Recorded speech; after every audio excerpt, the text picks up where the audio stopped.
धुले जिले के पिंपलनेरी में एक नर्सिंग कॉलेज के आदिवासी छात्र ने हॉस्टल के बाथरूम में फांसी लगाकर आत्महत्या कर ली। मृतक की पहचान निशा वल्लवी के रूप में हुई है, जो अस्तंबा गांव की रहने वाली थी। निशा ने महज 1 महीने पहले ही नर्सिंग कॉलेज में दाखिला लिया था और अपने कुछ साथी छात्र के साथ आसपास की निजी इमारत में बने हॉस्टल में रहती थी। देर रात जब साथी सभी सो रहे थे, निशा बाथरूम में गई और सभी साथियों ने दरवाजा खोला तो वह मृतक अवस्था में मिली। हॉस्टल कर्मचारियों ने तुरंत पुलिस को सूचना दी। पुलिस ने मौके पर पहुंचकर पंचनामा किया और शव को पिंपलनेरी ग्रामीण अस्पताल ले जाया गया। जैसे ही परिजनों को खबर मिली, वे मौके पर पहुंचकर और रो कर बेकाबू हो गए। परिवार का आरोप है कि कॉलेज प्रशासन और संबंधित अधिकारियों की लापरवाही के कारण यह घटना हुई। उन्होंने कहा कि जब तक दोषी पर कार्रवाई नहीं होती तब तक वे शव नहीं ले जाएंगे। वह प्रकल्प अधिवेशक और अधिकारी जोशन पाटिल अपने सहयोगी के साथ मौके पर पहुंची और जांच जारी की। पुलिस का कहना है कि पूरे मामले की विस्तृत जांच चल रही है। या मुलींनी आत्महत्या केली, गळफास घेतला असं संबंधित आदिवासी विकास विभागाच्या कर्मचाऱ्यांचं म्हणणं असेल, परंतु त्या मुलींनी आत्महत्या केली किंवा गळफास घेतल्याचा कोणताही सबब पुरावा आमच्याकडे नाही। आम्हाला जशी माहिती पडली त्यावेळी संबंधित विभागातील कर्मचाऱ्यांना आम्ही सांगितलं की आम्ही जोपर्यंत वसतिगृहात येत नाही तोपर्यंत तुम्ही प्रेत उतरवू नका।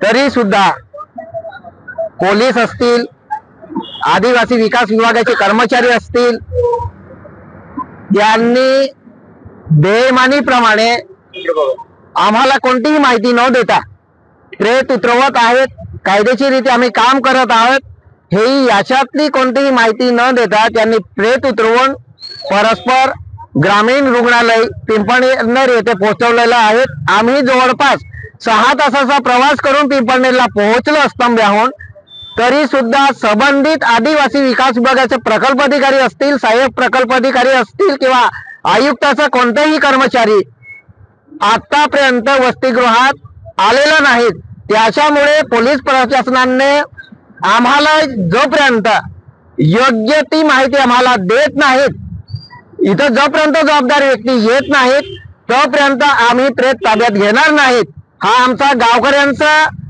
आणि नातेवाईकांचा रोष आहे। त्याच्यामुळे जर पोलीस कर्मचारी आम्ही ज्यावेळी त्यांना सांगायला जातो त्यावेळी सुद्धा ते आदिवासी विकास विभागाचे अधीक्षिका आहेत गृहपालांचे, त्यांच्या बाजू घेऊन बोलतात।